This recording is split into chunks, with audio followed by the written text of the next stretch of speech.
Bonjour à toutes et à tous. Merci de nous rejoindre dans ce numéro de votre entretien de dimanche, c'est politique.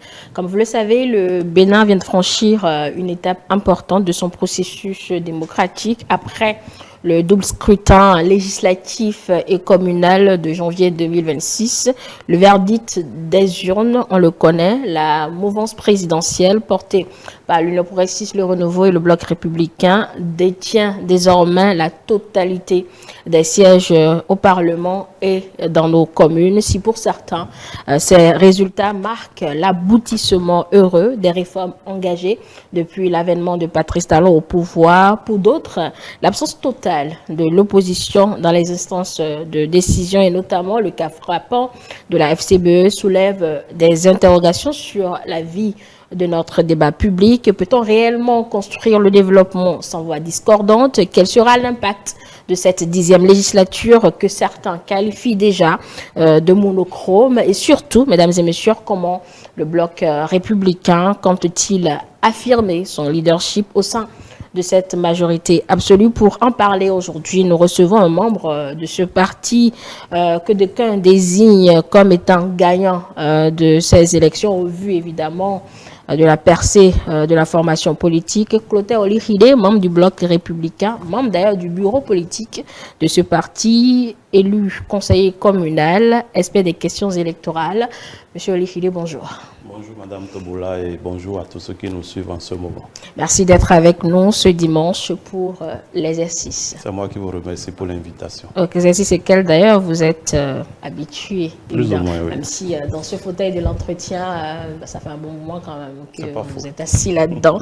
Allez, nous allons, il faudrait que je le précise, faire appel à deux de vos profils en tant qu'acteur politique et parfois également en tant qu'expert des questions électorales, donc que personne ne soit surpris sur ce coup-là. Et déjà justement, votre regard d'expert pour démarrer cet entretien, puisque nous venons de passer le cap de 2 élections majeures, les résultats sont connus, le contentieux est en cours pour ce qui concerne les communales. Alors, quand ça soit M. Olihide, et on fait le point. À l'heure du bilan, si on peut le dire, quel point faites-vous, quel bilan tirez-vous de ce couplage des élections législatives et communales? Merci beaucoup Madame Toboula. Oui, effectivement, comme vous venez de le dire, nous venons de sortir d'un double scrutin législatif et communal, ce qui est une première au Bénin.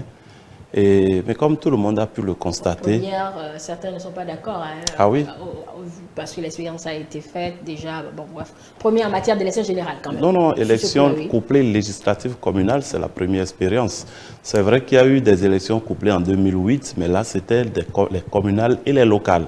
Parce qu'à l'époque, il s'agissait d'élire les membres des conseils de village, donc les conseillers de quartier, les chefs quartier, et les élus communaux et les maires. Mais on n'a jamais eu encore ce couplage législatif communal. C'est la première fois que ça se passe, et ce qui est normal d'ailleurs, puisque c'est la première fois que la loi autorise à le faire.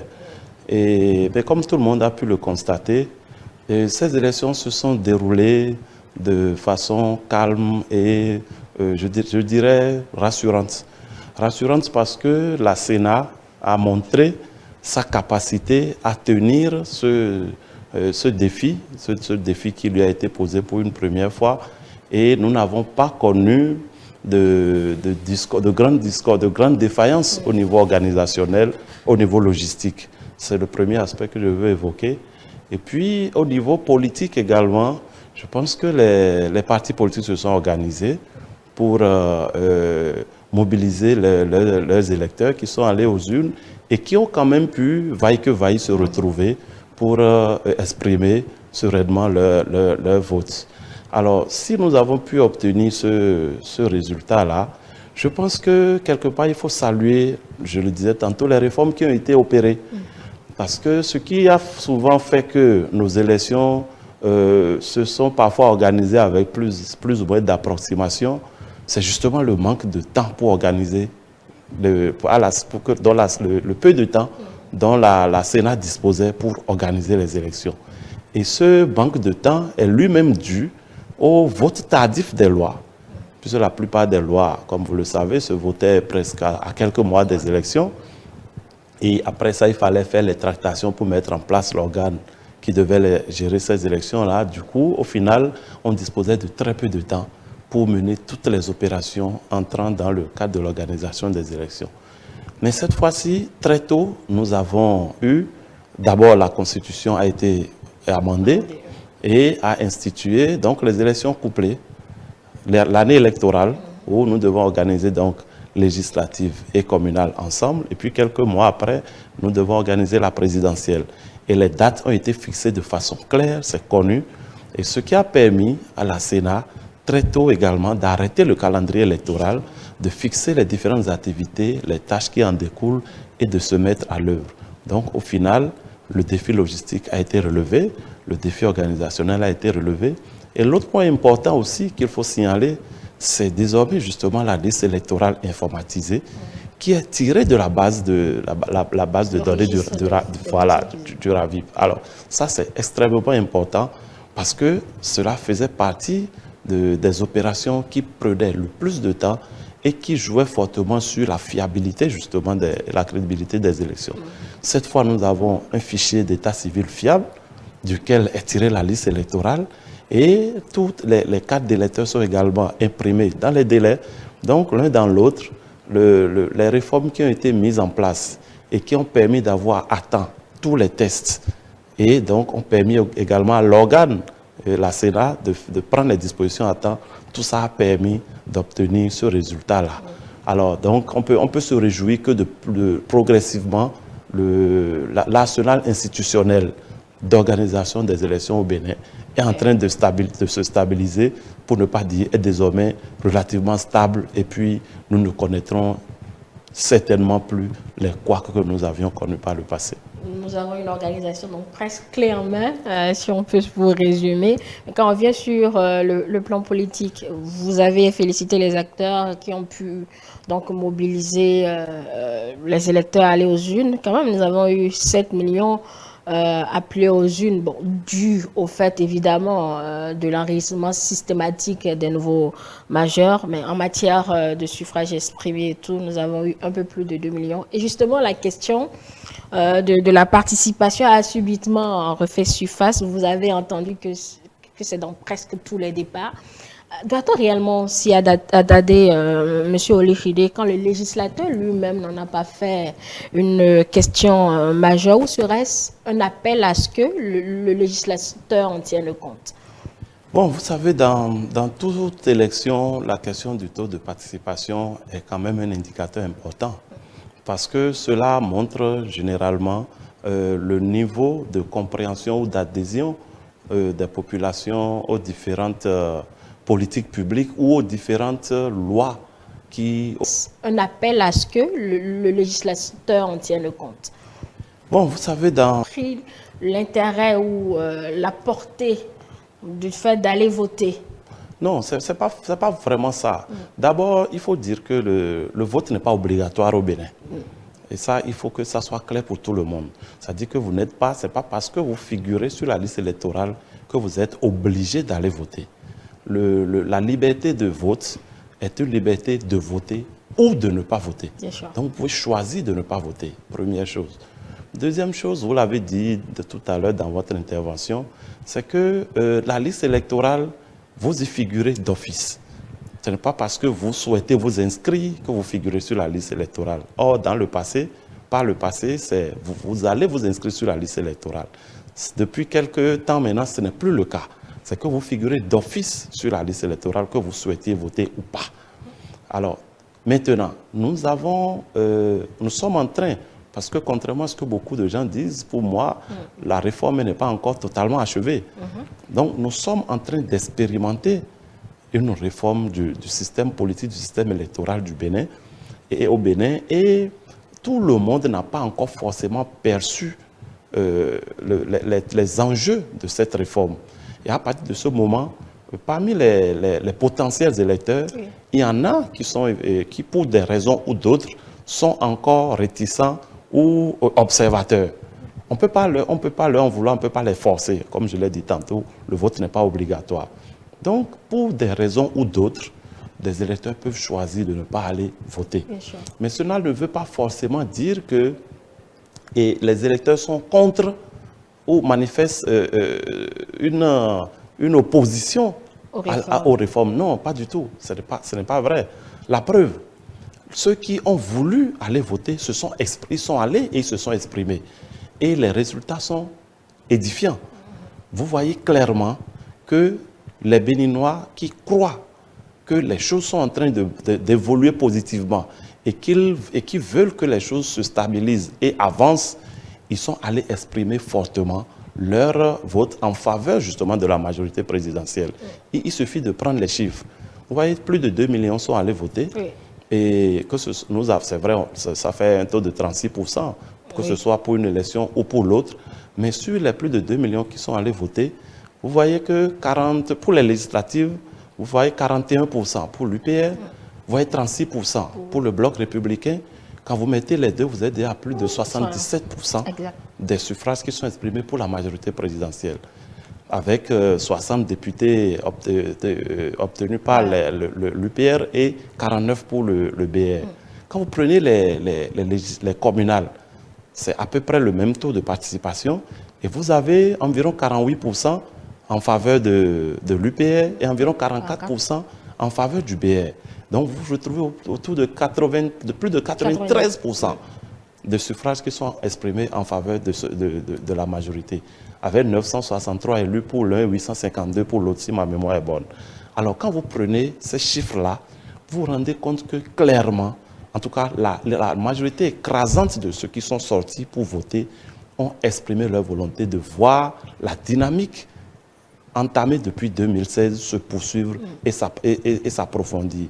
Donc à partir de ce moment-là, je pense que plutôt que de focaliser sur ceux qui sont encore hésitants, il faut 63% qui ont boudé les urnes, disent ceux qui ont choisi cet angle de lecture, évidemment. Justement, c'est pour ça que je dis que ce n'est pas forcément ces 63% ont choisi de bouder les urnes. Vous savez, auparavant, tout le monde n'allait toujours pas voter.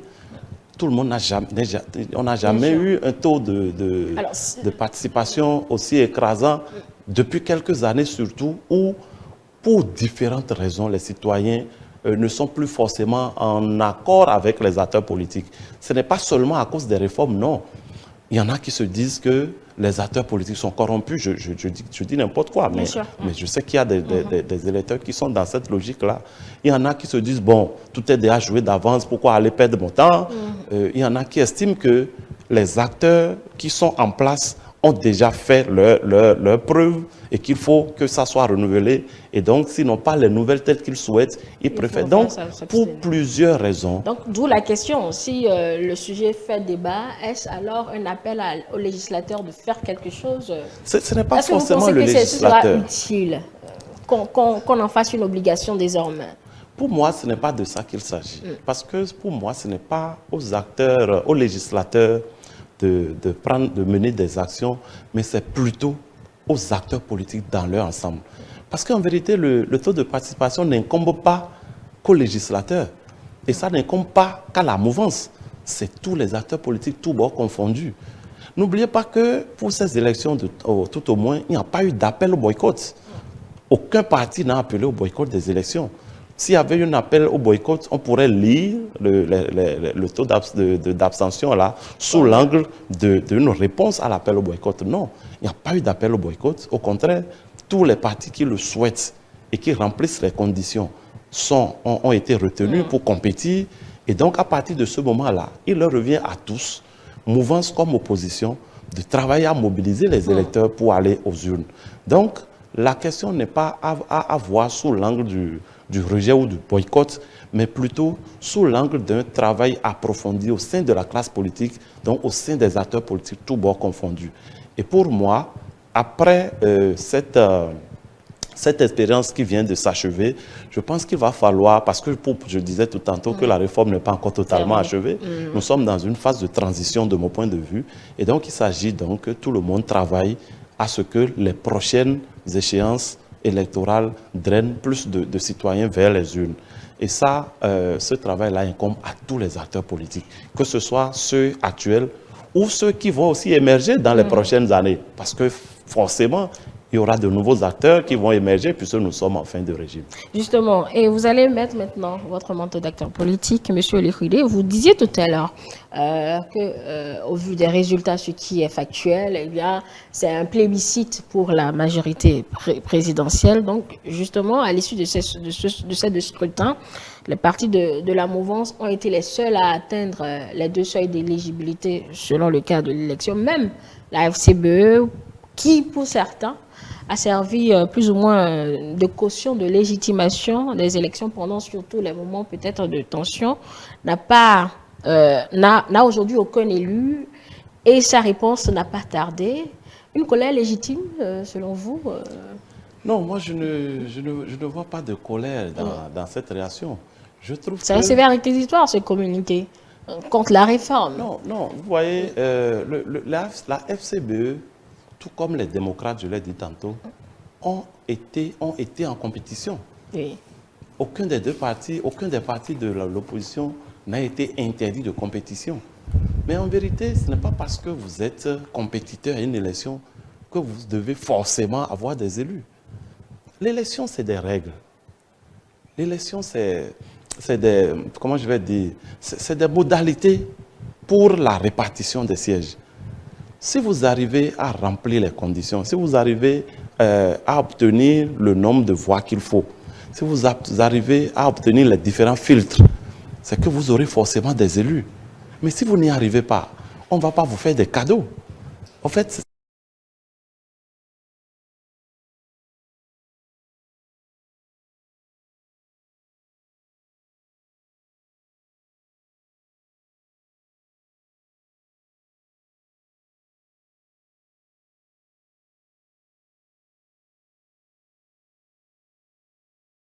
Justement, c'est cela. ah, ça c'est Vous une avez erreur. fini de sucer l'orange et vous jetez Ah non, aujourd'hui la peau. c'est une grosse erreur.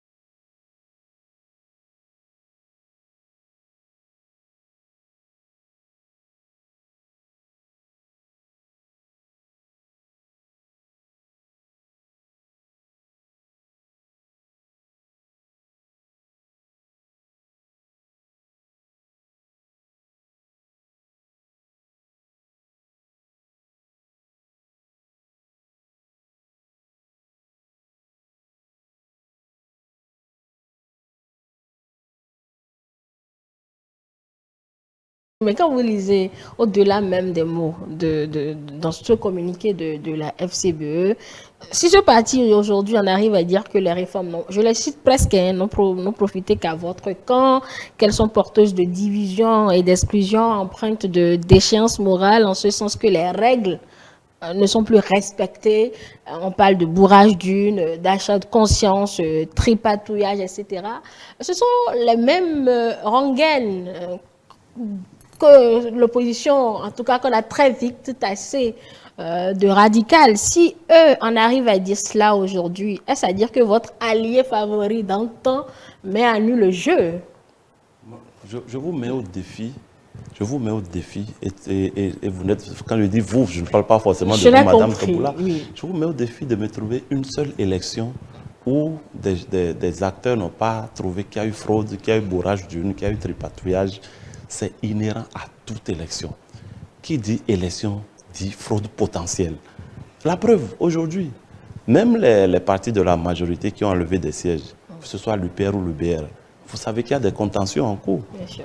Et qu'ils s'accusent également d'avoir bourré par-ci, d'avoir... Oui. Donc ça, c'est une rhétorique inhérente à toute élection. Ce n'est pas parce que la FCBE a sorti ces mots-là qu'elle a dit quelque chose de nouveau. Non. Ça n'a rien à voir avec les règles du jeu.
Au-delà de ces accusations, tripatouillage, etc., c'est l'absence même d'une voix discordante au niveau de ces deux assemblées.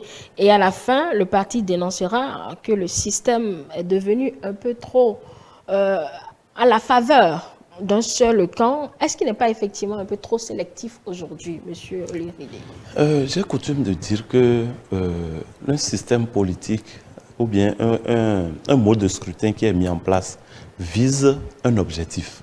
On ne retient pas des modes de scrutin au hasard. Vous savez, il y a plusieurs types de modes de scrutin. Il y a les scrutins majoritaires, il y a les scrutins proportionnels et puis il y a les scrutins mixtes. Et chaque type de scrutin a plusieurs variantes. Et chaque pays adopte le mode de scrutin et les variantes selon l'objectif ou les objectifs qu'il veut atteindre. Donc, à partir du moment où nous avons ensemble déterminé les faiblesses de notre système politique, de notre système électoral, et que nous avons décidé de les corriger, à moins de prendre un décret pour dire voilà, voilà, voilà, c'est comme ça, et puis point barre, c'est qu'il faut forcément agir justement sur ces leviers-là, c'est-à-dire le mode de scrutin. C'est essentiellement sur ces leviers-là qu'on agit pour pouvoir atteindre le résultat. Et à partir du moment où les règles sont établies et tout le monde les connaît, il s'agit que chaque acteur prenne les dispositions pour pouvoir atteindre les performances fixées par les règles. Si vous n'arrivez pas à les atteindre, c'est que vous n'êtes pas encore prêt à entrer dans le système. Alors, on ne va pas, parce que peut-être un parti dit de l'opposition n'a pas pu être présent à l'Assemblée, décréter qu'il faut l'y envoyer. Juste, je ne sais pas si vous comprenez ce que je dis. À l'Assemblée de quoi? Qu'est-ce qu'on a à l'Assemblée? On a une majorité et une minorité. À l'Assemblée, on ne cherche pas à savoir si on a une mouvance ou une opposition. L'opposition peut se mener à l'Assemblée ou hors de l'Assemblée. Vous pouvez avoir des partis de l'opposition qui n'arrivent pas à atteindre les pourcentages requis pour être représentés à l'Assemblée. Ça ne veut pas dire qu'on n'est plus en démocratie, non. Ce serait plutôt une absence de démocratie que de dire les électeurs ont voté, ils n'ont pas élu les partis de l'opposition, mais il faut les envoyer de force à l'Assemblée. Non. Donc, le débat à l'Assemblée n'est pas une question forcément de majorité et de mouvance opposition. C'est une question de majorité-minorité. Et ce n'est pas parce que vous avez une majorité et une minorité à l'Assemblée qui sont peut-être proches de la même mouvance que les débats ne seront pas productifs. Non. Moi, je voudrais vous demander, c'est pas moi qui pose les questions. Au débat à l'Assemblée nationale tout à l'heure, vous avez dit que les règles ont été les mêmes. Elles sont fixées et connues de voilà, tous, bien avant les élections. Et ce n'est pas parce qu'un parti d'opposition n'a pas pu faire, etc. Mais aujourd'hui, est-ce une question réellement de capacité? Je vais vous faire un exercice. Si on si on retourne un peu en arrière et qu'on écoute un peu l'orientation démocratique que le chef de l'État voudrait, en tout cas pour le Bénin. Dans son dernier discours, vous avez entendu que le Bénin n'est pas comme les autres, on fait notre démocratie à la béninoise, si je peux le paraphraser comme ça.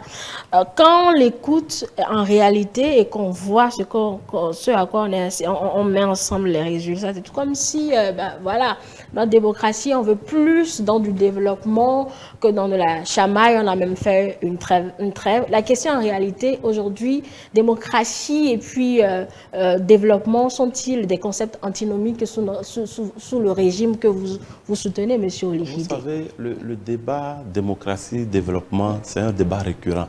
C'est un débat vieux de plusieurs décennies. Bien sûr. Et ce n'est même pas un débat béninois. C'est clair. C'est mondial. Mais ce que je souhaiterais qu'on retienne, c'est que, il n'y a pas de démocratie standard, il n'y a pas de modèle démocratique standard. Oui. La démocratie, c'est des principes. Les principes sont connus.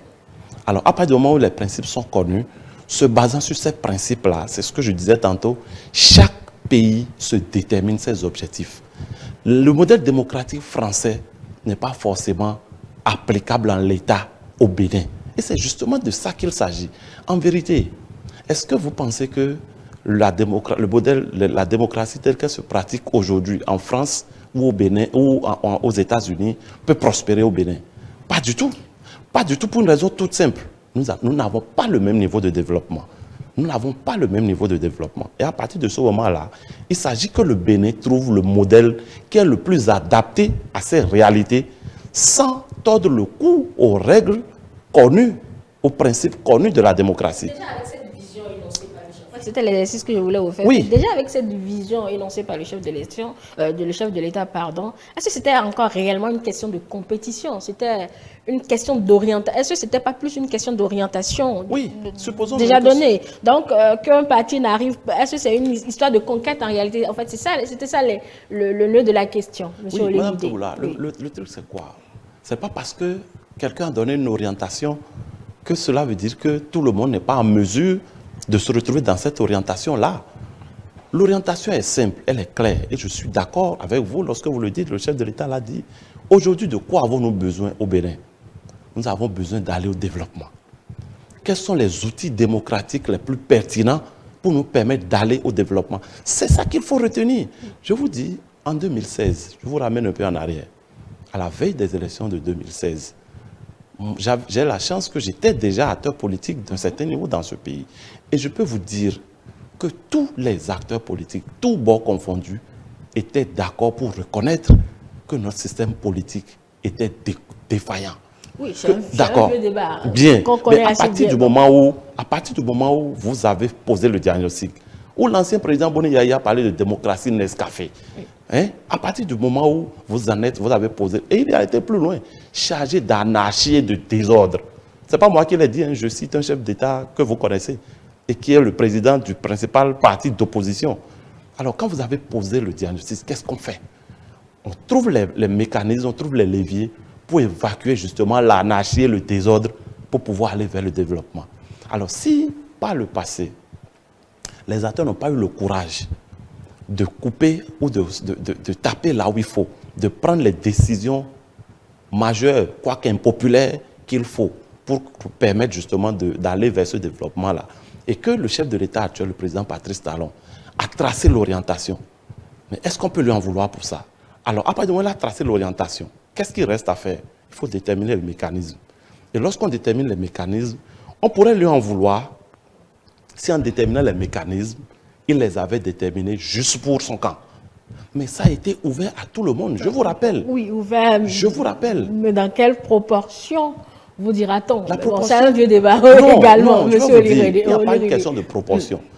Est-ce que vous savez que la question des accords de coalition parlementaire ou communale, est-ce que vous savez que c'était une ouverture pour permettre à ce que tout le monde puisse quand même se retrouver dans les mécanismes qu'ils ont mis en la place? La FCB a fait les accords, mais n'a pas pu être pour autant éligible au seuil qu'il faut atteindre d'abord. Mais donc, ça, c'est pas la faute. C'est pas la faute. C'est pour vous dire que les accords ne réglaient pas les problèmes en réalité. Ça pouvait les régler pour eux. À l'arrivée, est-ce que c'est parce que ça a montré que les accords ne régleront pas en réalité les problèmes? Entre les principes que vous posez et la réalité qui échoue au final, mais il y a un travail à faire dans l'intervalle.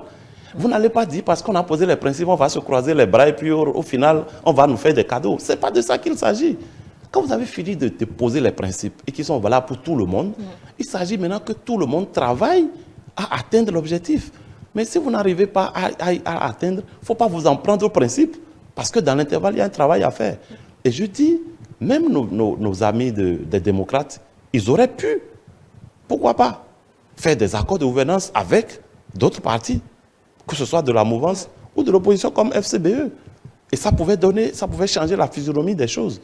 Donc, si le débat était ouvert à ce niveau-là, c'est parce qu'on était tous conscients que les seuils qui sont fixés ne sont pas évidents à atteindre. Mais ni pour l'un, ni pour l'autre, justement. Et c'est là où je mets un bémol à ce que vous dites. Ce n'est pas parce qu'on a dit qu'il y a un seuil que le seuil-là est facile à atteindre pour le BR ou l'UPR et non pour les démocrates ou le FCBE. Non. La preuve, les démocrates ont eu les 20% dans plusieurs circonscriptions électorales. Ils ne les ont pas eu partout, malheureusement. Et c'est en cela que les accords auraient pu leur permettre d'être présents à l'Assemblée par le biais de ces circonscriptions où ils ont eu quand même des chiffres non négligeables. Donc, quand on regarde tous ces aspects-là, on se dit il y a un problème à un niveau.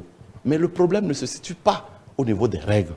Le problème se situe au niveau des acteurs qui n'ont pas voulu, à un moment donné, jouer le jeu jusqu'au bout. Vous dites que la FCBE a joué le jeu jusqu'au bout. C'est vrai. Mais malheureusement, au final, elle n'a pas pu sortir son épingle du jeu parce qu'elle n'a pas pu mobiliser assez de voix en sa faveur.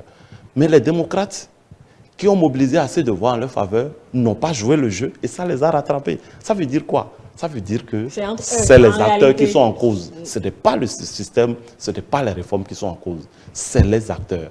Et c'est pour ça que je dis que d'ici aux prochaines échéances, je suis convaincu que les acteurs vont évoluer, les choix stratégiques vont évoluer. Et pourquoi pas dans 7 ans, nous aurons une assemblée où il y aura peut-être 3, 4 partis, ou peut-être même 2, mais dont l'un serait déjà passé à l'opposition. Rien n'est exclu. Aujourd'hui, c'est vous deux. En tout cas, quand je dis vous deux, le Bloc républicain et l'Union progressiste, le Renouveau, qui allait siéger. Ce ne sera peut-être pas la première fois. On a connu l'expérience de 2019. C'est pas faux. Bon, 2019, on a eu quand même des lois, on peut le dire, majeures qui ont donc permis de certaines choses. Quelle sera la plus-value de cette 10e législature que d'aucuns désignent déjà de monochrome? Bon, vous êtes habitué à la couleur déjà. Oui, on est habitué à entendre vous ça. êtes habitué. Mais j'ai bien envie pas de vous demander, de me demander, mais entre la mandature de 2019, qualifiée de monocolore, et celle de 2023, qui est en train de s'achever, où nous avons eu la présence de l'opposition, qu'est-ce qui a fondamentalement changé? Qu'est-ce qui a fondamentalement changé? Moi, je regarde. On a eu 28 députés de l'opposition à l'Assemblée pendant 3 ans. Je ne sais pas s'ils ont initié une seule proposition de loi. Hein. En tout cas, ils en ont initié. À laquelle? Vous la connaissez. Ça, vous la connaissez que trop bien, mais ça n'a pas prospéré, vous diront-ils. Mais justement, ça ne marche pas comme ça. La seule, je sais de quoi vous voulez parler, les exilés, les prisonniers, patati et patata. Oui, on connaît cette rhétorique-là. Mais est-ce qu'on peut réduire une législature à ça? Et si même cette seule loi-là devait prospérer, il eût fallu qu'ils échangent, avec leur père de la mouvance. Parce qu'ils n'ont pas la majorité pour faire passer les lois. Et lorsque vous n'avez pas la majorité pour vous faire passer les lois, eh bien vous discutez avec les autres pour voir dans quelle mesure vous pouvez obtenir des consensus. Mais si votre présence, si vous êtes là et que vous dites les autres, c'est rien, c'est nous, c'est nous. Mais le débat à l'Assemblée pendant ces 3 dernières années, moi je ne l'ai pas trouvé si sain que ça. Imaginez. On dira qu'il y a au moins eu débat. Oui, quel genre de débat? C'est de ça que je parle. Là, c'est vous qui analysez. Oui, évidemment. Imaginez que sur toute une législature, les députés de l'opposition n'ont pas voté pour un seul budget. Pas une seule fois, ils ont voté pour le budget. Mais attendez, finalement, ils sont à l'Assemblée, pourquoi? Et pour moi qui ai eu la chance parfois de suivre les débats, certains débats en commission, ce n'est pas que lorsqu'ils posent leurs préoccupations, ils n'y trouvent pas de réponse. Ce n'est pas que lorsqu'ils font des propositions, le gouvernement, par le biais du ministre des Finances, ne les prend pas en compte. Mais à l'arrivée, ils votent contre. Bon, eux, ils ont déjà fini. Non, j'en parle pour vous dire quoi? Pour vous dire que ce type d'opposition-là, de ces 3 dernières années-là, pour moi, n'a pas apporté de véritable plus-value par rapport à la législature de 2019, où il n'y avait pas de parti d'opposition, mais où, comme vous l'avez dit, on a eu des lois majeures. On a eu des lois majeures également dans la législature de 2023. Mais ce n'est pas venu d'eux. Ils sont restés dans des positions que vous connaissez et qui n'ont pas apporté grand-chose. Alors, à partir de ce moment-là, pourquoi voulez-vous que la législature qui va commencer ne soit pas productive? Pourquoi voulez-vous qu'elle ne soit pas productive? Elle sera bel et bien productive, comme celle de 2019, peut-être même plus. En espérant que, d'ici la fin de cette législature, on aura d'autres partis de l'opposition, mais d'une opposition qui apporte quelque chose. Parce que c'est de ça qu'il s'agit. Il ne faut pas être opposant pour être opposant. Il faut être opposant pour faire des contributions. C'est vrai. Je sais que les Béninois aiment les débats virulents, les débats, les clashs. Mais au final, quelle est la plus-value? Les nostalgiques ne seront pas satisfaits certainement sur ce coup-là. Mais bon, vous disiez qu'elle sera productive, mais on peut vous opposer le fait que des choix majeurs ont été déjà faits. En 2019, on a connu certaines lois, mais avec les dernières modifications et la nouvelle architecture constitutionnelle, ça nous fait entrer dans une nouvelle ère. Du coup, quelle garantie que justement cette législature ne sera pas plus une assemblée, beaucoup plus d'enregistrement que... Oui, voilà, c'est la question qui fuse au sein de l'opinion. Justement, comme je l'ai dit tantôt, nous sommes dans une période de transition. Et lorsqu'on est dans notre période de transition, qu'est-ce qu'il faut faire? Il faut consolider les acquis. Il faut consolider les acquis et assurer l'arrimage avec le futur. Et qui mieux que les acteurs qui ont posé les acquis peuvent les consolider. Donc, à partir de ce moment-là, moi, je suis plutôt rassuré de ce que cette législature-là va être plus productive et plus efficace que les précédentes. Parce que qu'est-ce qu'on attend d'une Assemblée nationale au fond? Quel est le rôle d'une Assemblée? C'est de voter des lois, c'est de contrôler l'action du gouvernement. Alors, en termes de vote des lois, est-ce que vous pensez qu'on a forcément besoin d'être de l'opposition pour connaître les besoins réels des populations aujourd'hui? On n'en a pas besoin, forcément. C'est vrai que les voix de l'opposition peuvent permettre de nuancer certains aspects, peuvent permettre d'améliorer certains aspects, mais même hors de l'Assemblée, ça peut se faire. On n'a pas besoin forcément, même l'opposition hors Assemblée peut influencer les lois qui seront votées. Mais on n'a pas forcément besoin d'être de l'opposition pour connaître les besoins, pour connaître la vision et pour voter des lois qui sont en adéquation avec cette vision-là. Alors, l'autre chose, le budget, qu'est-ce que c'est? C'est le pouvoir que l'Assemblée donne au gouvernement, voilà, pour mettre en œuvre les politiques publiques. Et ça, il est important que les députés soient en discussion avec l'exécutif pour savoir, pour orienter et je dirais améliorer également ce qui se fait au niveau de l'exécutif. Alors, ce qu'on appelle caisse d'enregistrement, c'est ça, vous avez dit? Chambre d'enregistrement. Non, c'est parce que justement, on est habitué à forcément avoir des clashs, des débats violents. On n'a pas besoin forcément de ça avant de voter des lois ou d'autoriser le gouvernement à poser des actes. Ce qu'on a vu ces dernières années, et qui a paru être des chambres d'enregistrement, non. C'est une forme de... Je dirais que c'est une autre forme de collaboration. C'est-à-dire que l'Assemblée veut donner les moyens à l'exécutif de travailler. L'Assemblée connaît, les membres de l'Assemblée connaissent les besoins des populations. L'exécutif doit les mettre en œuvre. Alors, le fait que les deux acteurs se parlent en amont avant de procéder au vote des lois, est-ce que c'est mauvais? Pour moi, non. Pour moi, non. Ça permet à ceux qui sont dans l'action d'apporter les éléments d'action et à ceux qui sont dans la réflexion d'apporter également pour qu'ensemble, ils puissent trouver les pistes les plus viables pour que les lois qui vont finalement être votées soient des lois applicables et justes. Donc, à partir du moment où il y a cette discussion en amont qui permet qu'à l'Assemblée, les choses vont plus vite et qu'il n'y a pas beaucoup de clash, c'est une forme qui, pour moi, nous a permis d'avancer. Et lorsqu'on est dans un processus où il faut consolider les acquis, peut-être que c'est la meilleure formule même qui devait arriver. Il faut qu'on consolide les acquis aujourd'hui. Parce qu'on est venu de très loin, Madame Toboula. On est venu de très loin. Et pendant des décennies, on n'a pas forcément trouvé la bonne formule pour développer le pays. Mais aujourd'hui, je pense que le dernier des Béninois est d'accord pour dire que la dynamique de développement depuis 10 ans est la bonne, pour ne pas dire la meilleure. Et à partir de ce moment-là, il faut la consolider et il faut mettre en place les outils qui permettent de la pérenniser. À partir de ce moment-là, qu'est-ce qu'on veut? Comme dirait l'autre, que veut le peuple? À partir du moment où nous avons ce que nous voulons, de quoi nous plaignons-nous finalement? Aujourd'hui, c'est pareil que 2019. Mais à la différence de 2019, en 2026, cette fois-ci, il y a un parti votre parti d'ailleurs, qui n'est pas trop resté à la traîne. Et la question qui anime les réseaux sociaux, etc., c'est qui va gérer le pêchoir. On a reçu des personnalités de vos différentes formations politiques qui ont dit que ça se discute. Vous allez discuter avec vos deux chefs. Les instances également du parti vont s'en charger. Alors, avez-vous fini les discussions? C'est-à-dire la semaine prochaine, c'est-à-dire le week-end prochain. Qui gère le pêchoir? Oh non, vous savez que c'est les discussions politiques tant que je sais que vous n'allez pas donner réponse, mais moi, je vais faire le devoir de poser la question. Tant que les discussions n'ont pas encore abouti à l'élection du président de l'Assemblée, personne ne peut vous dire que c'est tel ou tel. Ce serait des supputations. Mais les discussions sont en cours et ceci est tout à fait normal. En vérité, comme je l'ai dit tout à l'heure, l'UPR a eu 60 députés, le BN en a eu 49. Et le BR vient de loin. Nous avions 28 députés il y a 3 ans.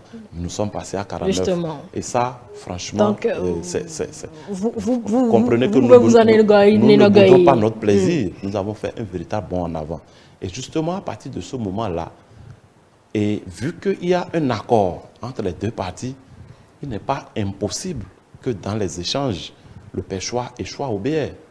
Si on devait rester dans la logique classique, c'est que puisque c'est l'UPR qui a la majorité, c'est l'UPR qui doit prendre le Péchois. Ça, c'est le règlement même qui le dit. C'est ce qui devrait être. Mais n'oubliez pas que le président de l'Assemblée est élu par ses pairs, que ce soit les députés de l'UPR ou les députés de BR. C'est ensemble qu'ils élisent.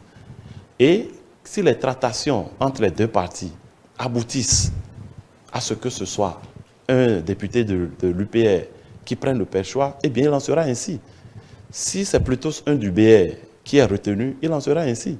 Mais la troisième voie, c'est qu'il se pourrait que les tractations échouent ou alors aboutissent, mais malgré cela, que les députés s'entendent pour élire quelqu'un d'autre que celui qui aurait été élu par les tractations.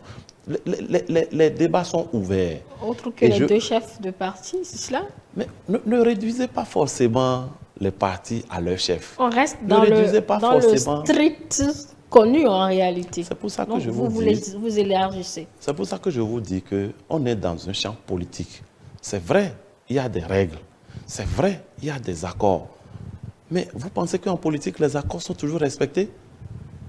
Pas forcément. C'est entre vous maintenant. Donc peu importe de quoi vous parlez, que ce soit entre vous. Il n'y a plus d'opposition qui va vous départager. Mais justement, et c'est ce que je vous disais tout à l'heure. C'est maintenant que vous allez vous... Madame Toboula, ne soyez pas surprise que dans les 7 prochaines années, les débats soient plus virulents au Parlement que les 3 dernières années. Ne soyez pas surprise. Parce qu'en vérité, on a beau dire l'UPR et le BR sont de la mouvance, mais c'est 2 partis différents. C'est 2 partis différents. Et ce n'est pas les mêmes acteurs qui animent les 2 partis. Alors, sur les questions de développement, sur les questions de besoins des populations, sur les questions des lois à voter, on peut s'entendre parfaitement, mais sur les questions de positionnement, ne pas forcément s'entendre. Parce que là, c'est des intérêts relatifs à des individus et à des groupes. Et les groupes ne sont pas imbriqués. C'est pourquoi je parle de discussion. Il y a des discussions entre les 2 groupes, il y a les discussions au sommet des 2 partis, mais il y a les individus qui sont élus et qui ont aussi certaines ambitions. Et à partir de ce moment-là, il peut arriver que, malgré les discussions au sommet, il y ait des dissidences à l'intérieur. Mais ça ne veut pas dire que les partis vont éclater pour autant, non. Mais sur des questions précises, il peut y avoir de soudaines indisciplines et que cela ne vous surprenne pas. D'accord. Donc, la discussion se poursuit, c'est ce que je retiens. Et vous n'aurez pas le résultat avant le jour des élections, de l'élection du président de l'Assemblée nationale. Alors, avec le score que vous avez fait au sein de votre parti, cette fois-ci, vous allez vous limiter à ce qu'on voudra bien vous donner ou vous comptez plus vous affirmer, vous afficher au Bloc républicain? On nous a donné quoi? Je n'ai pas compris la question. Enfin, quand je dis plus jouer le second rôle, mais être plus présent peut-être. Mais rien ne se donne en politique. Chacun se bat pour gagner ce à quoi il a droit. La preuve, je vous ai dit, jusqu'à l'heure où on parle, il y a des recours qui sont en train d'être vidés au niveau des deux cours, la Cour constitutionnelle et la Cour suprême. Et si vous avez des retours, vous devez savoir que ce n'est pas de là, ça ne se fait pas dans la rigolade. D'accord? Donc à partir de ce moment-là, sachez que même lorsque le BR n'avait que 28 députés, le BR n'entendait pas se contenter de jouer les seconds rôles. Du tout. Ah, du tout. Parce que nous ne nous sommes pas érigés en parti pour jouer les seconds rôles. Et c'est pour ça justement que nous nous sommes organisés pour aller plus loin cette fois-ci. Et nous sommes allés de 28 à 49. Mais la prochaine fois, vous ne savez pas à quel score nous voulons aller. Donc à partir de ce moment-là, ce n'est pas en acceptant d'être frileux ou de jouer les seconds rôles que nous avons pu quitter 28 pour 49. Donc ce n'est pas en acceptant de le faire que nous passerons de 49 à pourquoi pas 65, 70 la prochaine fois. Donc il faut que chacun s'affirme. Et de ce point de vue, je sais qu'au niveau du BR, nous avons les ressources, surtout humaines, nous avons les cadres, nous avons l'organisation qu'il faut pour nous imposer sur l'échiquier. Et nous allons jouer à fond notre partition pour que dans 7 ans, nous passions comme la première force politique au Bénin. C'était notre objectif depuis 3 ans pour les élections de 2026. Malheureusement, nous ne l'avons pas encore atteint, mais ce n'est pas parce que nous ne l'avons pas encore atteint que nous allons baisser les bras. Non, au contraire. Nous comptons bien jouer les premiers rôles, quand bien même nous n'avons pas autant de députés que l'UPR. Ça se fera dans les débats, ça se sentira dans les débats, que ce soit à l'Assemblée nationale ou hors de l'Assemblée nationale. Parce que la politique, c'est d'abord les débats. Alors, ce pouvoir qui vous a été complètement donné par les électeurs de gérer toutes les assemblées communales comme législatives, et dans cette nouvelle ère que nous attamons après la présidentielle, ce septennat que nous attamons, dans quelle position voyez-vous ceux qui n'ont pas pu atteindre les niveaux qu'il fallait pour se retrouver dans ces deux assemblées? La trêve politique dont il s'agit pour moi, il ne s'agit pas d'une absence de débat politique, pas du tout. Et que vous soyez à l'Assemblée ou pas, que vous soyez dans les conseils communaux ou pas, vous devez participer au débat politique. C'est d'ailleurs ça qui va vous donner de la visibilité et vous donner de l'ancrage pour les prochaines échéances. Ce n'est pas parce que vous n'avez pas pu atteindre les seuils en 2026 que vous ne pouvez pas les atteindre en 2033. Tout dépendra de ce que vous ferez dans l'intervalle. Et justement, si ces partis-là décident de disparaître, eh bien, ils peuvent aller se croiser les bras et attendre. Mais je serai à leur place. Il faut de l'argent, monsieur Olivier. Non, attendez. Voilà. Ça dit que les erreurs que certains commettent, certains acteurs commettent, c'est de croire que c'est l'argent qui est le nœud. L'argent, certes, est utile en politique, mais il faut d'abord avoir les idées, les hommes et les stratégies. Si vous avez les hommes et vous avez les bonnes stratégies, l'argent va venir pour vous permettre d'avancer. Mais si vous n'avez pas ces deux-là, vous aurez beau accumuler de l'argent, vous n'y arriverez pas. Au fait, de vous à moi, ce qui a fait perdre les élections aux démocrates, c'est leur absence de stratégie. Ce n'est pas autre chose. Eux, au moins, ils avaient les hommes. Bon, vous leur avez déjà fait le procès. Non. Je suis obligé d'en reparler pour vous expliquer, pour étayer ma réponse. Je dis, eux, au moins, ils avaient les hommes. Ils avaient les moyens. Ils ont manqué de stratégie. Et c'est ça le résultat. Donc, à partir de ce moment-là, si moi, j'étais à leur place, encore que je ne le suis pas, je leur conseillerais de revoir leur stratégie pour les prochaines années, si tant est qu'ils veulent continuer à suivre sous cette forme-là. Mais ils peuvent décider aussi de changer de forme. Pourquoi est-ce que la FCBE devrait continuer à exister sous la forme actuelle? Pourquoi est-ce que les démocrates devraient continuer à exister sous la forme actuelle? Qu'est-ce qui vous fait croire que dans 7 ans, UPR et BR seront exactement dans la forme actuelle? Il faut savoir s'adapter au contexte et se donner les stratégies qui vous permettent de gagner dans le contexte où vous êtes. Si vous ne comprenez pas ça et que vous attendez juste d'avoir l'argent, vous n'irez nulle part. Donc moi, je ne serais pas surpris que dans 7 ans, les acteurs actuels de démocrates, de FCBE, reviennent. Elle a déjà dit qu'elle sera de la majorité, donc elle, on peut... C'est pour ça que je veux dire... Non, c'est là où je voulais en venir. Je dis, je ne serais pas surpris que ces acteurs-là reviennent au devant de la scène sous cette même forme ou sous d'autres. Quand je dis sous d'autres, justement, la FCBE estime qu'elle va rejoindre la majorité. Mais est-ce qu'elle va rejoindre la majorité en tant que FCBE, toujours parti comme ça, ou est-ce qu'elle va se fondre dans un autre groupe? Justement, c'est en ça que je parle de forme et de stratégie. Donc, c'est à chacun d'eux de déterminer sa stratégie. En n'oubliant pas, encore une fois, j'insiste là-dessus, que dans l'intervalle, il y aura de nouvelles forces qui vont émerger. Et ces nouvelles forces-là également vont chercher leur place sur le même échiquier. Donc, si quelqu'un pense qu'en se croisant les bras ou en se contentant de ce qu'il a déjà gagné, il va survivre dans la durée, il se trompe lourdement. Que ce soit les acteurs actuels de la mouvance ou ceux de l'opposition ou les acteurs à venir, je pense que chacun gagnerait à retenir une stratégie adaptée au concept, au contexte qui lui permette dans 7 ans ou de rebondir pour ceux qui n'ont pas pu sortir leur épingle du jeu, ou d'améliorer leur score pour ceux qui s'en sont sortis, ou alors de revoir leur forme d'existence pour revenir encore plus fort. Donc, il reviendra à chacun de déterminer sa stratégie, mais la grosse erreur serait de se croiser les bras et de penser que tout est fini. Bon, justement, supposons qu'il fasse cette erreur. Le principal parti d'opposition aujourd'hui, les démocrates, reste dans sa posture pendant les 7 années à venir. À quoi lui servira-t-il d'animer la vie politique si pour la présidentielle à venir, le parti n'aura peut-être pas de parrain, puisque tous les parrains sont à votre niveau? Si vous avez une posture, qui ne vous a pas permis de vous en sortir dans une élection, et que vous pensez que cette même posture, vous allez la garder pour vous en sortir prochainement, c'est une insulte aux électeurs. Parce que les électeurs ont fait un choix. Et le choix est évident. Mais si vous n'en tenez pas compte, vous voulez aller où? Moi, je serais à leur place que je ne garderais pas cette posture-là. Et c'est pour ça que je dis que pour moi... Les 16% qui ont voté pour eux croient en cette posture, justement. Mais qu'est-ce qui vous fait croire que ces 16%-là, s'ils continuent de garder cette posture-là, vont se maintenir pendant 7 ans? Il y aura des comment je vais dire, il y a des métamorphoses en 7 ans. Ce n'est pas beaucoup, mais ce n'est pas peu.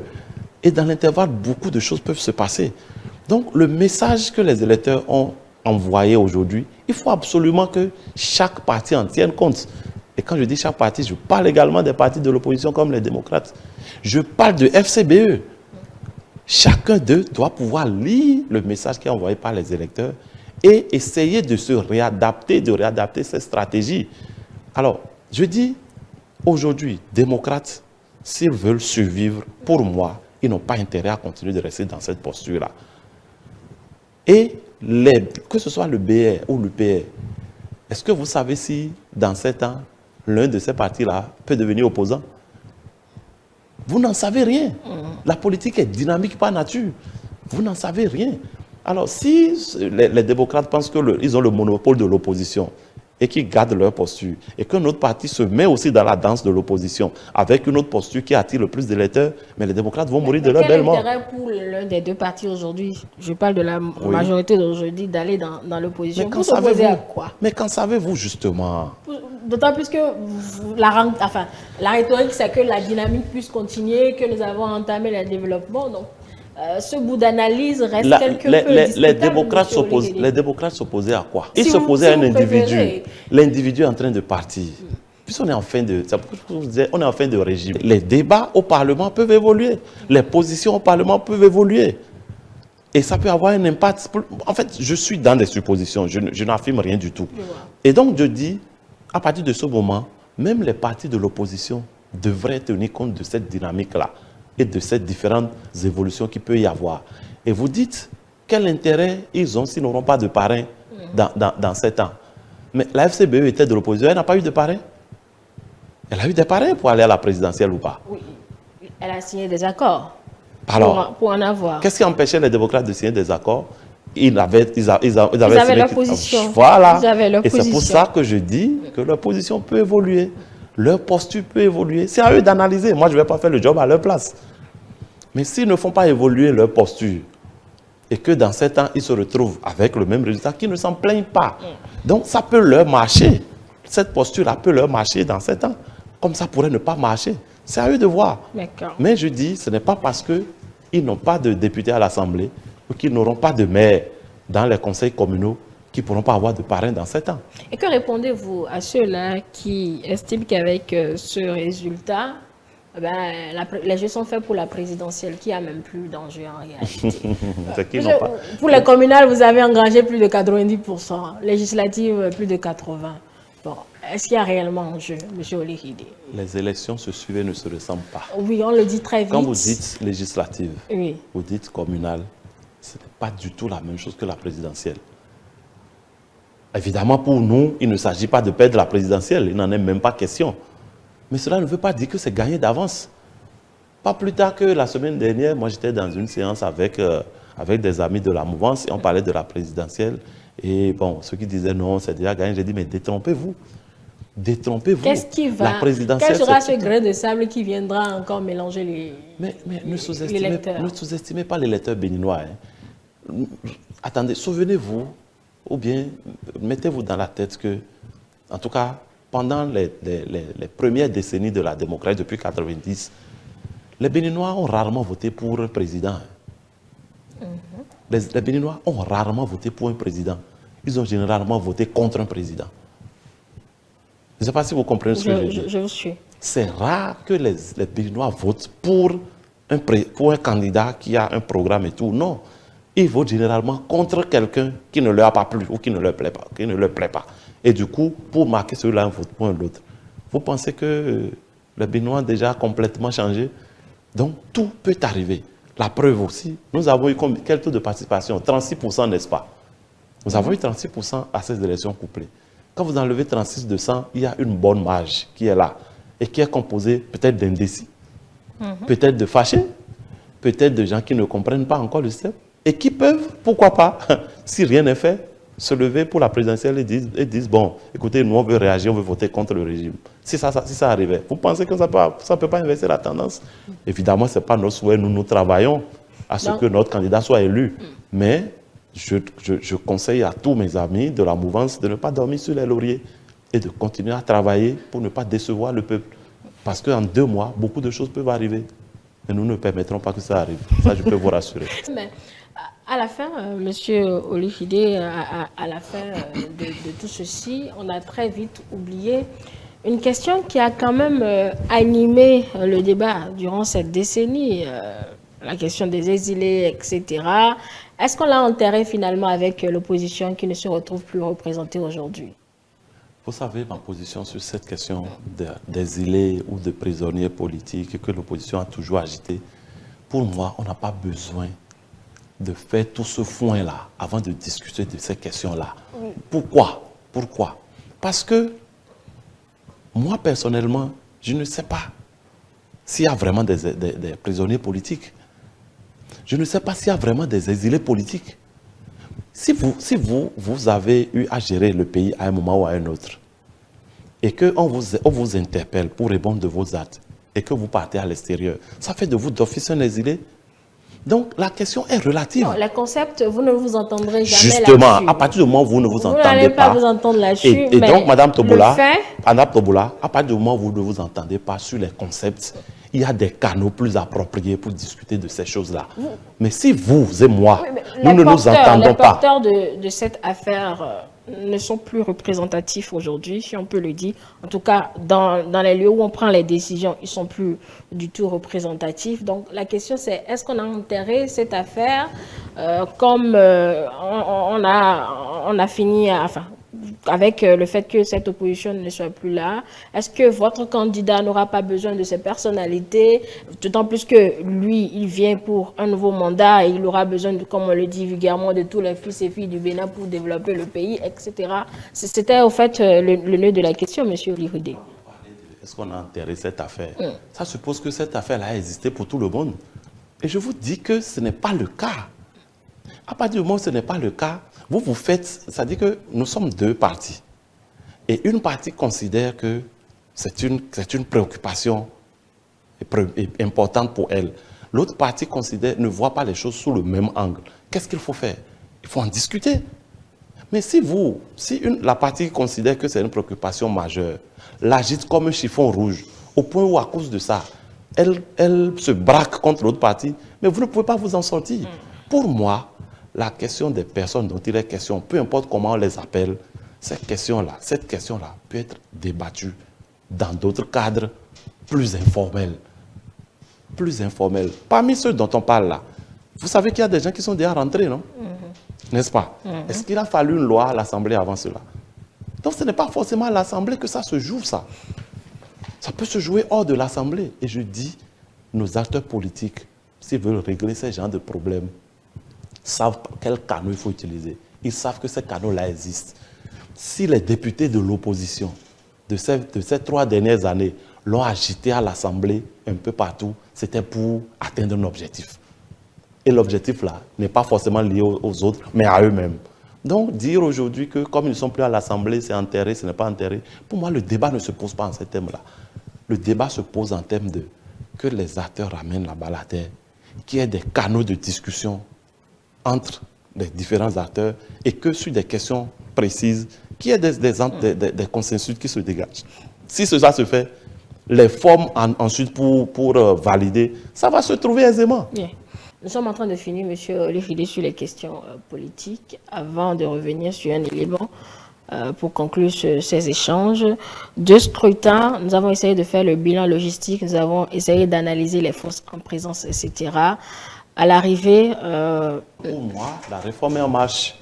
Parce que moi, je dis et je persiste en disant que pour moi, ce n'est pas encore l'aboutissement. C'est vrai, on vient de finir un pan important de la réforme, le principal vient de connaître son épilogue, mais pour moi, ce n'est pas encore totalement achevé. Ce sera totalement achevé lorsque toutes les forces politiques représentatives du Bénin auront trouvé leur place sur l'échiquier et que la question du développement de façon consensuelle va s'asseoir. En temps, les goulots d'étranglement que connaissait notre système politique, en tout cas, on y a trouvé des réponses. Pour moi, on y a trouvé des réponses. Maintenant, est-ce que c'est les réponses définitives? Est-ce que c'est les réponses les plus appropriées? Je ne saurais encore le dire. Mais ce que je sais, c'est qu'avec les réponses qui ont été trouvées et qui ont fait l'objet des réformes aujourd'hui, nous avons évolué qualitativement. Nous avons fait un grand bond en avant et c'est à l'expérience que nous allons voir maintenant s'il y a encore des réajustements à faire, s'il y a encore des compléments à faire pour asseoir définitivement le système. Mais entre 1990 et 2016, et ensuite 2016 à 2026, pour moi, on a véritablement avancé et les réformes ont été une réussite. En attendant que nous continuions à les améliorer pour arriver à bon port. Rendez-vous le week-end prochain pour l'installation des prochains députés, puisque ça sera déjà le 8. Et vous saurez qui sera le président de l'Assemblée. On espère que le bureau sera installé le 8. Pour les conseils communaux, c'est quand? Les conseils communaux, comme la loi le dit, c'est dans les 15 jours qui suivent la proclamation des résultats. Donc, disons que entre le 1er et le 15, certainement, les conseils communaux seront également installés pour qu'au plus tard, à la fin de la première quinzaine de février, et les députés et les maires soient tous installés. Quel est le défi majeur alors pour nos communes? Nous avons besoin d'avoir un développement harmonieux de notre pays. Et quand on dit développement harmonieux, ça veut dire que toutes les communes, tous les départements doivent évoluer à un rythme équitable. Et pour que cela arrive, il faut que dans nos communes, les acteurs qui gèrent nos communes soient justement en phase avec le niveau national et qu'ensemble, ils puissent conduire les actions de développement. Donc, si puisqu'ils sont plus ou moins encore sous tutelle, est-ce qu'ils ont grand-chose à faire? Tutelle? Quand je dis sous tutelle, tout émane beaucoup plus, je dis beaucoup plus de l'État central que mais pourquoi, justement, de nos communes. Pourquoi? D'où est-ce qu'on maîtrise réellement les défis à relever? Justement, c'est de ça que je parlais. Si tout continue pratiquement d'émaner de l'État central, c'est justement parce que les États locaux, comme je vais le dire, les gouvernements locaux, les collectivités territoriales, n'ont pas encore trouvé les bons ancrages pour pouvoir eux-mêmes assurer leur propre développement. Et ça dépend des acteurs, ça dépend des mécanismes. Vous savez, la réforme de l'administration territoriale est intervenue en 2022, 2021-2022. Ça fait à peine quoi, 3-4 ans. 4 ans. D'accord? Et dans cet intervalle-là, tous les acteurs n'ont pas encore appréhendé le mécanisme. C'est en train d'être expérimenté. Et la raison pour laquelle, justement, les prochains maires doivent être des personnes qui ont compris la réforme, qui peut-être ont eu l'occasion, dans une position ou une autre, de l'expérimenter, pour qu'au niveau de chaque administration locale, on soit capable de mobiliser les ressources, que ce soit humaines, que ce soit financières, et de gérer de façon rationnelle pour que ce qui vient de l'État central soit plus un complément que l'essentiel. C'est ça les défis aujourd'hui. Alors, si on n'a pas à la tête de nos communes des maires qui soient capables de mobiliser et de gérer des ressources de façon rigoureuse, il y aura toujours un problème qui va se poser en termes d'arrimage entre les politiques locales et les politiques nationales. Donc, il faut que cet enjeu-là soit compris de nos élus locaux et que le gouvernement accompagne le mouvement. Vous savez qu'on est en train de passer du FADEC au FIC, qui est un fonds d'investissement. Un fonds d'investissement. Ce n'est plus seulement un accompagnement, c'est maintenant de l'investissement. Parce que c'est de ça que nous avons besoin dans nos communes. Il n'est plus question d'être dans du fonctionnement en permanence. Oui, et c'est là où les communes sont obligées d'aller puiser leur capacité de mobilisation Exactement. des existants, Exactement. en tout cas trouver Donc, les moyens pour... il faut à la tête des mairies des personnes averties, des personnes compétentes, des personnes capables de mobiliser les moyens pour faire grandir les communes avec l'accompagnement du pouvoir central. Et ça, c'est important. On va finir, M. Olifide, avec ces propos qui font le tour et qui énervent, enfin, agacent même à la limite certains. Je veux parler de cette dernière réaction de notre voisin du Niger. Vous avez entendu le général Abdourahmane Tiani accuser énormément certains chefs d'État d'être des pourfendeurs ou même des sponsors des assaillants qui ont attaqué l'aéroport de Niamey le jeudi dernier. C'est pas une première. Alors, on observe et on n'en dit rien ou c'est le moment de réagir? Non. Je crois que vous avez suivi la réponse du gouvernement béninois à travers son porte-parole. Est-ce qu'il faut répondre à tout? Je pense que quand vous connaissez celui à qui vous avez affaire, parfois il faut éviter de prêter attention à tout ce qu'il dit. Le général Tiani... des accusations graves. Oui, justement, je vais vous répondre. Vous savez, le général Tiani a un problème à régler chez lui. Et il n'y arrive pas. Ce qui n'est pas surprenant. Je suis un anti-coup d'État dans les chaînes. Je n'ai jamais cru aux vertus d'un coup d'État. Quel que soit d'où qu'il provienne. Et lorsque vous arrivez par ce moyen-là à la tête de l'État, généralement, c'est ce qui doit arriver qui arrive. Parce qu'on se retrouve dans l'incapacité de gérer les défis auxquels on est confronté. Et il faut chercher des boucs émissaires partout. Partout. On va dire que demain, il peut encore s'en prendre à quelqu'un d'autre parce qu'il n'arrive pas à régler le problème à l'interne. Et si le ridicule pouvait tuer, je pense qu'il ne serait plus là. Parce que si à l'intervalle de 24 heures, je ne sais pas si ça fait 48 heures, en intervalle de 24 heures, je crois, vous accusez nommément des chefs d'État et que dans la foulée, d'autres acteurs, c'est le lendemain que d'autres acteurs revendiquent l'action. De de quelle crédibilité, de quel sérieux voulez-vous vous prévaloir? Je pense que le général Tiani gagnerait plus à se prendre au sérieux, à s'occuper des Nigériens, que de chercher des boucs émissaires partout dans la sous-région et ailleurs. Je n'en dirai pas plus. Nous avons fini, M. Olifide, nous sommes en train de partir. Merci beaucoup. Je voudrais encore vous remercier de m'avoir donné l'occasion de faire à nouveau cet exercice. C'est vrai que ça fait un moment que je suis passé par ici pour le faire. Mais peut-être que dans les prochaines semaines et mois, je serai plus régulier. Parce que dans 2 mois et demi, on a des élections majeures. Et puisque mon parti, le Bloc républicain, soutient un candidat, eh bien, nous donnerons également les moyens humains, communicationnels et tout ce que vous savez pour mobiliser derrière, autour du candidat, pour qu'il soit élu, très bien élu, et qu'il poursuive la dynamique qu'ensemble nous avons démarré avec le président Patrice Talon.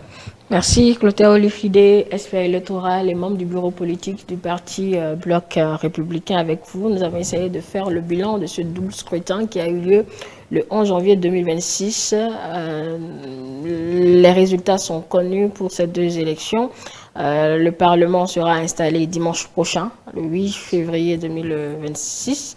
Et pour ce qui est des conseils communaux, dans les prochains jours, puisque vous avez rappelé que c'est le 15 jours après la proclamation des résultats qui ont été proclamés le 27 janvier 2026. Donc, c'est pour dire que cela se fera l'un après l'autre dans la foulée et un cap sera mis sur la présidentielle.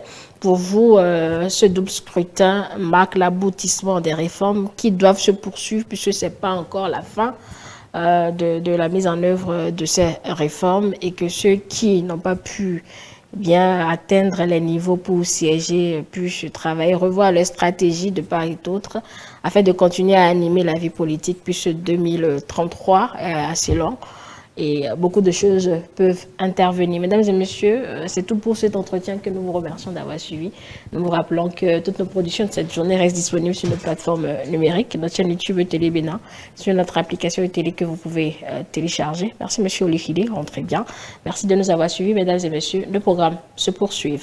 Télé avec vous, pour vous. Je retrouve mes collègues pour débriefer ces échanges et pour la suite de Dimension politique. À tout de suite. Et je salue.